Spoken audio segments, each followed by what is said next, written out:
ભારતીય સેનાએ ભારતનું હૃદય છે। તેઓ તેમના પરિવારથી દૂર રહીને સરહદો પર આપણી સુરક્ષા માટે 24 કલાક તૈનાત રહે છે, જેને કારણે આપણે આપણા ઘરોમાં સુરક્ષિત રહી શકીએ। ત્યારે વડોદરાની સામાજિક સંસ્થાની બહેનોએ રક્ષા ફોર સુરક્ષા જવાનના નેજા હેઠળ સરહદ પરના જવાનોને રક્ષા ચોકલેટ્સ અને શુભેચ્છા મેસેજના કાર્ડ્સ મોકલ્યા, જેને કારણે આપણે ઘરોમાં સુરક્ષિત રહી શકીએ છીએ। તે ભારતીય સેનાના જવાનો માટે રક્ષાસૂત્ર મોકલવા માટે વડોદરાની બહેનો તત્પર છે।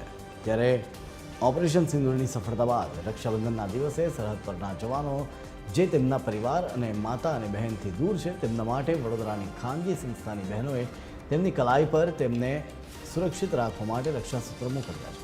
3200 જેટલી રાખડીઓ તેમની વીરતાને બિરદાવતા અને કૃતજ્ઞતાની નોંધ દર્શાવતા શુભેચ્છા મેસેજના કાર્ડ અને ચોકલેટ્સ મોકલી છે, જેથી તેઓ પરિવારથી દૂર રહીને પણ રક્ષાબંધનના પર્વને માણી શકે।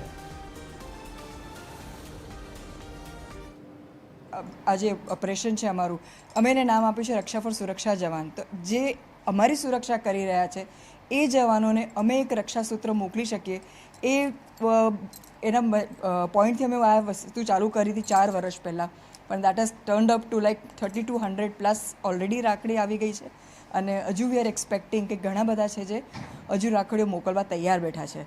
સો it's a gratitude towards our soldiers. Jai Hind.